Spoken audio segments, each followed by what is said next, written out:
Well, good evening, everyone.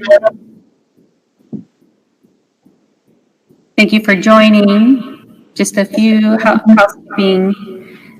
If you are not speaking, I ask that you please mute your mics. And once you do, of course, unmute. We're going to need help with that.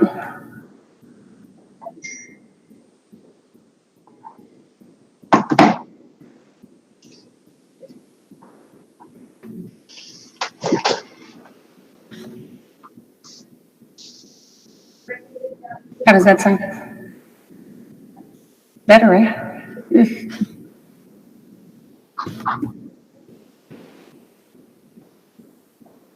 Okay.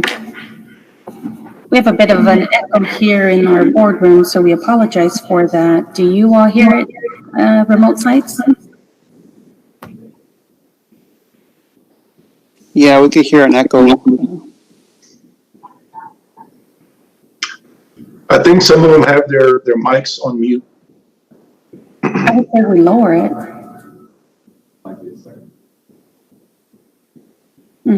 I think it's.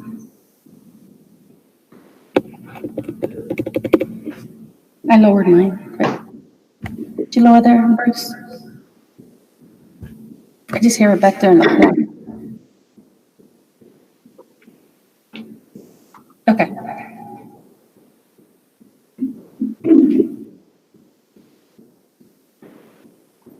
All right. Here we go. That might help a little bit.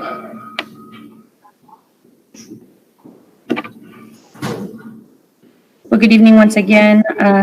Please let the record show that there is a quorum present. Dolores Sendejo, present. Lana Clinch, present. Vela Mijares, present. Bruce Brennan, Present. Jesse Hernandez, Present.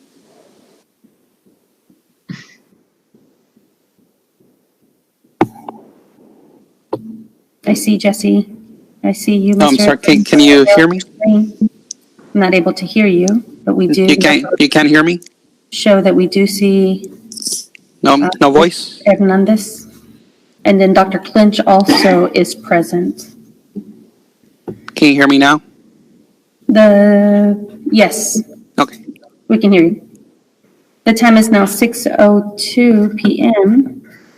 Monday, March 23rd, 2020. As President, I, Dolores Sendejo, call this special meeting of the Southside Independent School District Board of Managers to order. Please know that this meeting is being held and has been posted in accordance with Government Code, Chapter 551, State of Open Meetings Act. At this time, I don't believe public comments. We do not have any public comments, so we will transition on. Ms. Sendejo? Yes. Ms. Sendejo? Do you hear me, Ms. Sendejo? Discuss and consider approval of purchase exceeding $50,000 for distance learning, and technology items. Superintendent Eve? Yes, ma'am. Can you hear me okay?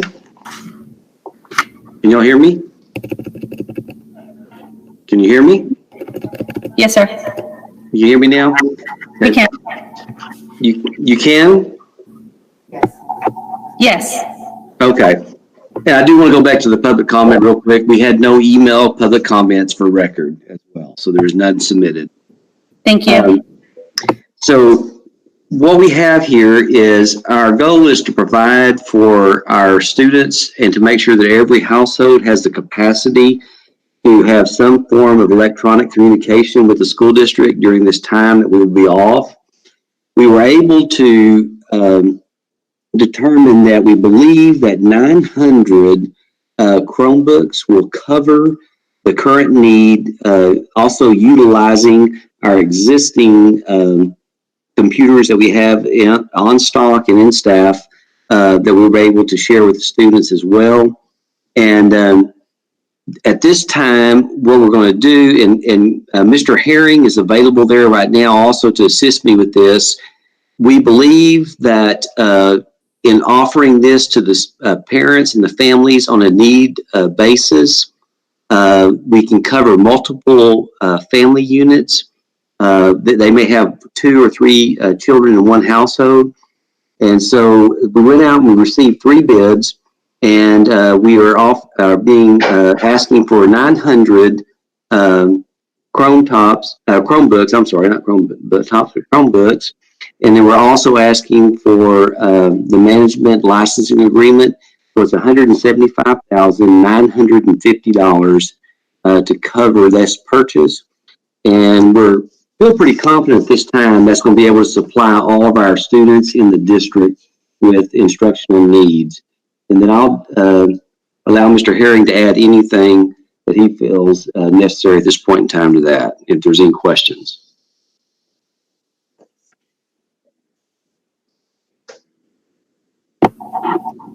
Any questions for Mr. Herring? Okay, Ms. Sandejo, the next thing is regarding the hotspots. It's $68,000, and this is going to supply us with the ability to make sure that the majority, if not all, of our community members have the access to Wi-Fi internet to be able for their students to have the ability to do the technology-based instruction. And so that is a $68,123.44 commitment for 6 months.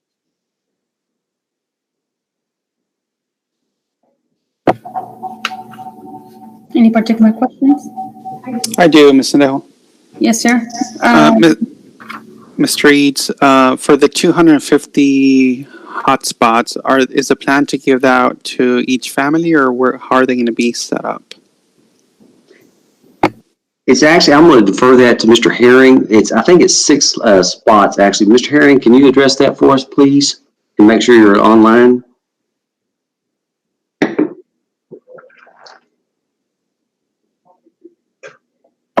Yes, can everybody hear me? Yes, sir. Okay, so what we are going to do is we are going to send out the form to the families. We are hoping that this first batch of hotspots, which is the number is 250, will meet the immediate needs of who we know currently do not have internet access. And that is based off of a survey that we did in 2018. We showed that approximately 85% of the families in the district do have at least some type of internet access. So we are looking to cover the other 15. We are going to start by sending out the forms to the families. Once it has been determined, once we receive the forms that we need more, we will order more, but we think that should get us in a good spot for right now. Dr. Finch? I'm not certain that you all can hear me. As long as you unmute your mic.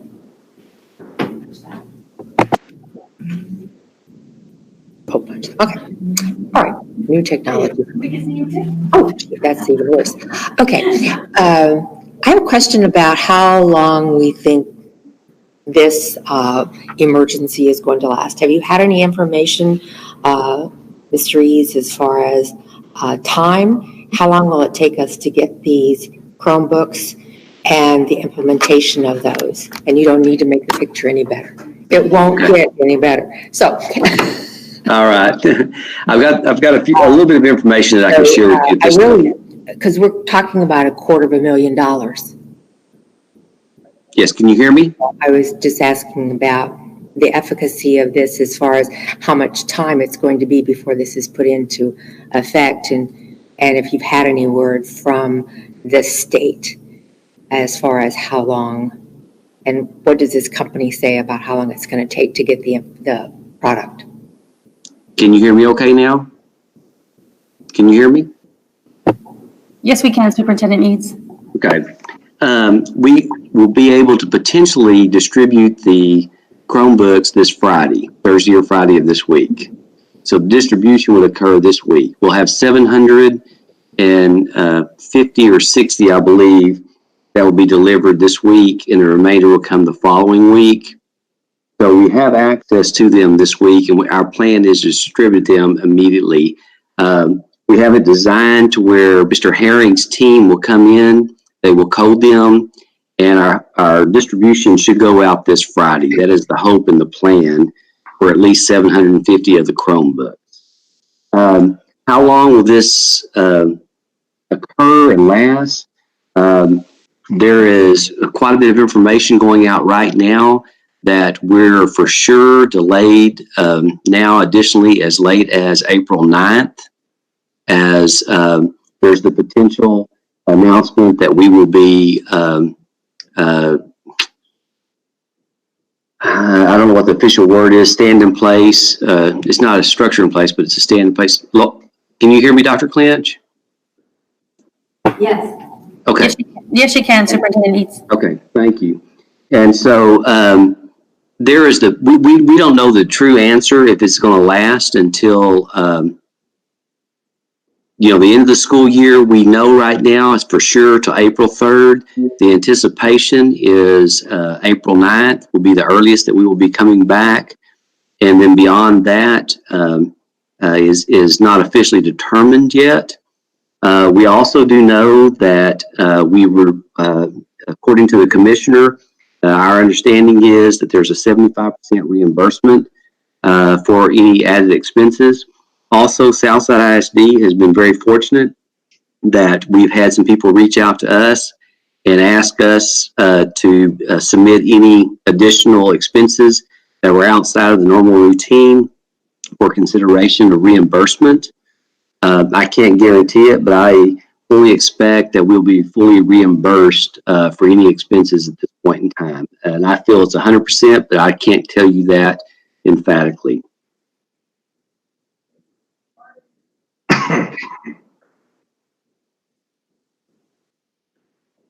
Thank you. Yes, ma'am.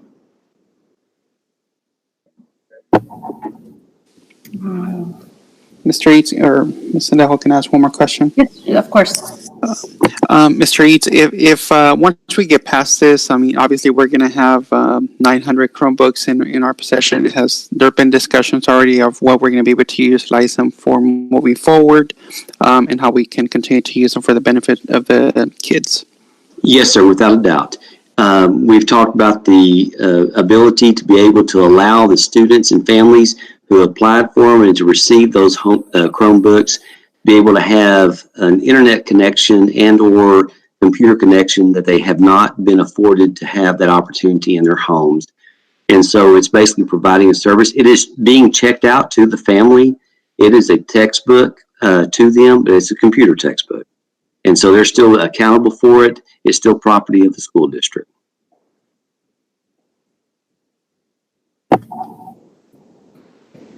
I have a question. Did that answer your question, Mr. Hernandez? Yes, it does.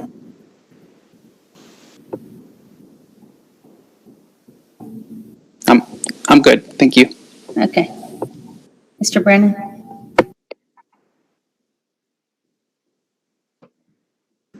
Hey, Mr. Heath. Yes, sir. So when we get these books back, is there, let's say you don't get one back, what is the process for that? We could joke about it, but I will tell you what, we lose more textbooks than we ever lose a computer or a technology instrument. There's more value, more sacredness to that. We have more textbooks that are not, the paperback books that are not returned each year that we struggle with, and we lose value in that. We could actually pursue a theft. We could pursue loss, and there's different options for it. These items are literally $172 a piece is what we're doing, and that's less than what we give the students in textbooks every year.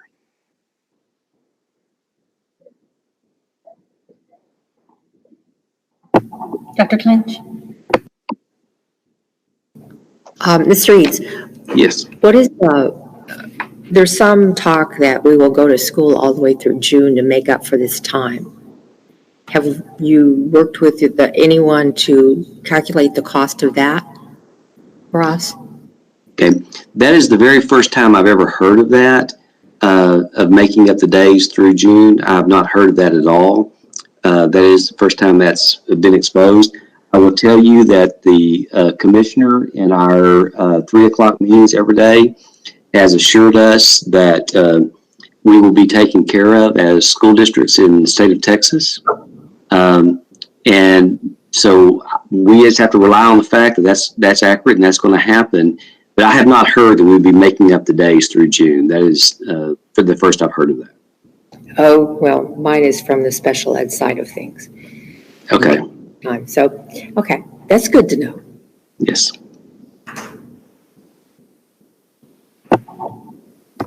Any other questions? Thank you. At this time, do we have a motion to approve purchasing exceeding $50,000 for distance learning and technology items? I'll make that motion. I move that we approve the purchase exceeding $50,000 for distance learning and technology items. I'll second. Thank you. Moving on to this motion. We have a second by Mr. Brennan, and I will take roll. All in favor say aye. Mr. Hernandez? Yes or no? You can just tell me. Yes. Dr. Clinch? Nay.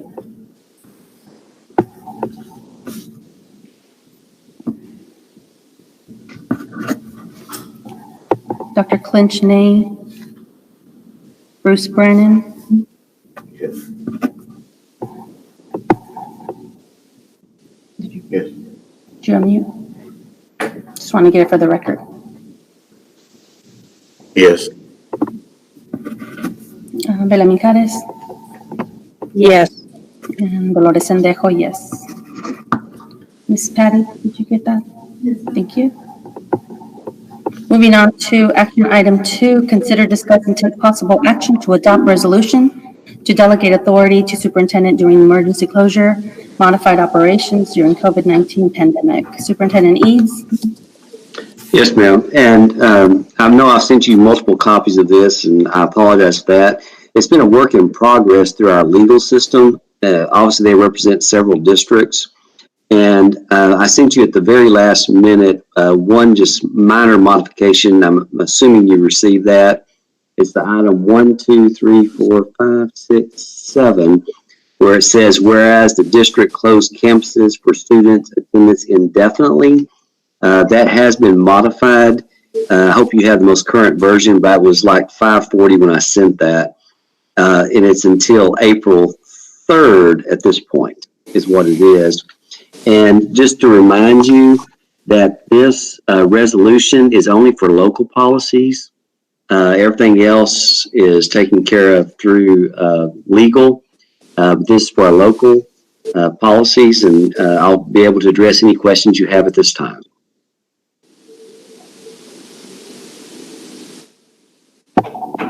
Superintendent Eads, that was number 7. Can you go back to that? I'm sorry, I was looking at another section there. Yes, it's the 7th whereas, Right. and the date originally says indefinitely, but it should say until April 3rd, because that's what we currently have available as our closing date, subject to change, and this allows us also to modify that based on circumstances and based on recommendations from our county judge and our mayor. Thank you.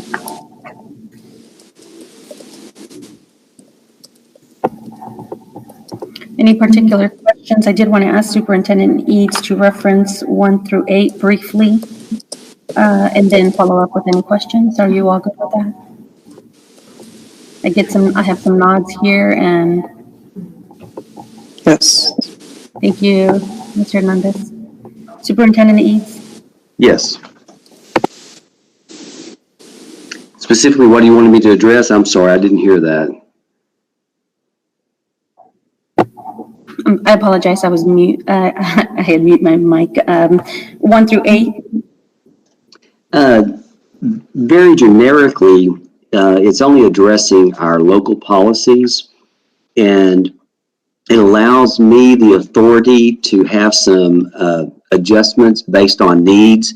Most people don't realize it still requires us to go through the buy board and things of that nature as well. So it's not an undisclosed ability that allows me to go out and purchase things. We still have to honor the buy board. We still have to honor the state policies as well. It does not authorize me to go beyond anything beyond what the local policy allows us to do. It's more for modification of immediate concerns, also employee compensation. And some people miss it, but we're currently paying a premier rate for our employees, which I'm really fortunate that we're doing that. And so for our hourly employees, they're receiving time and a half for the hours that they work while other people are not coming to work. And so I'm proud of that fact we're able to do that. So that is kind of the generic overview, but if you have a more specific question, I'll be glad to address that. And we will still be able to have meetings in the future to address any specific major purchase. I know that Dr. Clinch had asked regarding the amount of money spent and allocations of that, and we would definitely bring that back forward to the board to discuss as well for consideration. So it's not a blanket ability for me to do things. Thank you, Superintendent Eads. Dr. Clinch has a question. Okay. On the second whereas on page 2, I just don't understand all of that. Suspends all local policy business day deadlines. What does that mean? Okay, tell me which one you're at again. I'm sorry. Second whereas on page 2. On page 2, the second whereas. The board believes the public purpose described above are future fulfilled by the allowing the district's focus to remain. Is that the one you're talking about? Yes. The board here suspends all local policies business day deadlines. There are multiple items that come into play on a business day. As a matter of fact, we had some today where we would have been able to process even a payroll issue. So what we're doing is, because people are not turning in everything as timely as usual, we're able to go back and say, based on the previous pay period, this is what you were paid, so you get it again. So we may not be as timely. We'll get them corrected always, but it allows us to miss some deadlines for employees to submit payroll compensation.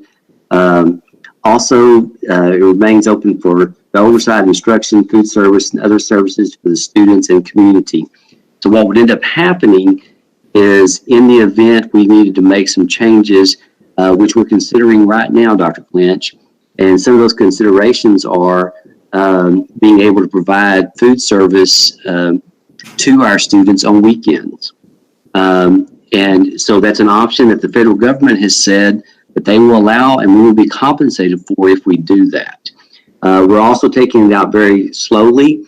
On Thursday of this week, our intent is to go to a minimum of 2 remote locations where we believe that families are highly served or in need of service, but they're not able to have access to come in to pick up the meals. And so we're going to their location. So that's one of the areas that fall into that as well. Does that make sense? Yes, thank you. Mm-hmm.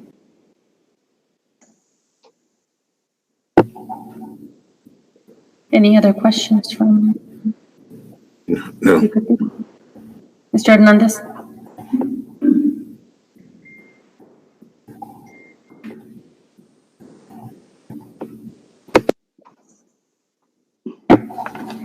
At this time, do we have a motion to adopt resolution to delegate authority to superintendent during emergency closure modified operations during COVID-19 pandemic? I move that we take possible action to adopt resolution to delegate authority to superintendent during emergency closure, modified operations during COVID-19 pandemic. Thank you. Thank you, Mr. Brennan. Motions, I, Dolores Sendejo, second. Just for roll and to ensure that we get everyone to vote, I will call your name. Thank you. Jesse Hernandez.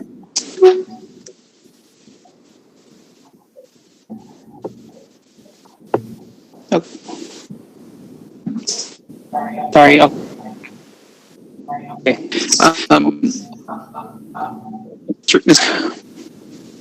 Mr. Eads, can you hear me? Yes.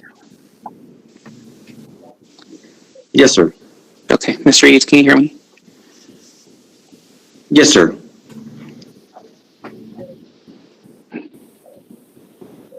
I think he's in, Mr. Hernandez is in and out.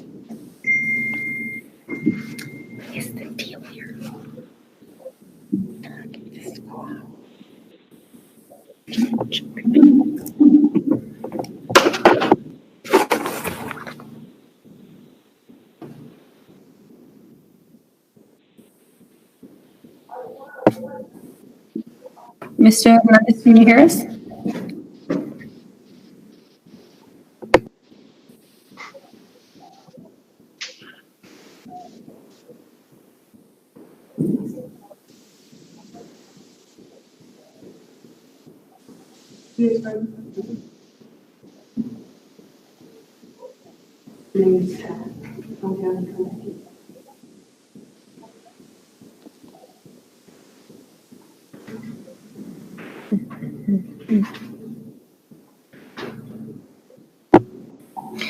I believe Mr. Edmonds is frozen. I'm gonna continue and then to see when he pops back in here.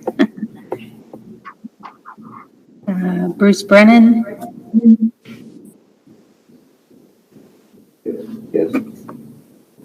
Yes. Bela Mijares, Yes. Lana Clinch, Yes. Dolores Sendejo, yes, and Jesse Hernandez.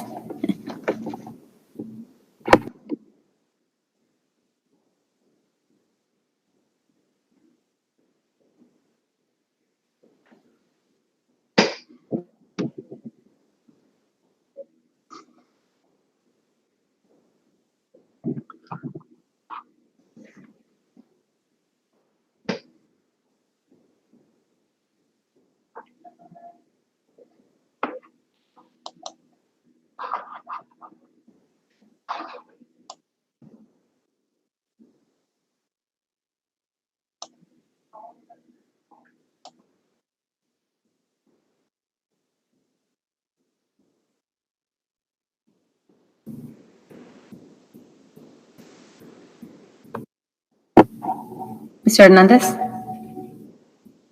Yeah, he's trying. Okay. Okay. How about now? Great. Can you hear me? Just take the Okay. motion, sir. Your vote, I'm sorry. I'm in favor. Yes. Thank you. Miss Patty, you got everybody? Thank you. Motion passes. We're going to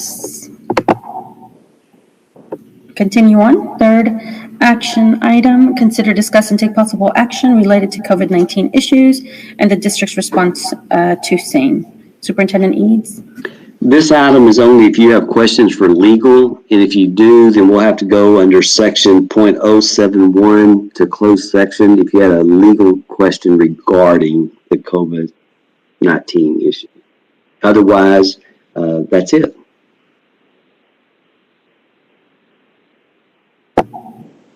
So we're not taking any motion here then? No, ma'am, you don't have to. All right. At this time, there would be no action taken. And item agenda number 3. Thank you for the information, Superintendent Eads. Thank you for, your leadership and, of course, all the staff and the many hours that our Southside staff and community have been working extremely long hours, if I may say, to fulfill the needs of our students through our district and our community.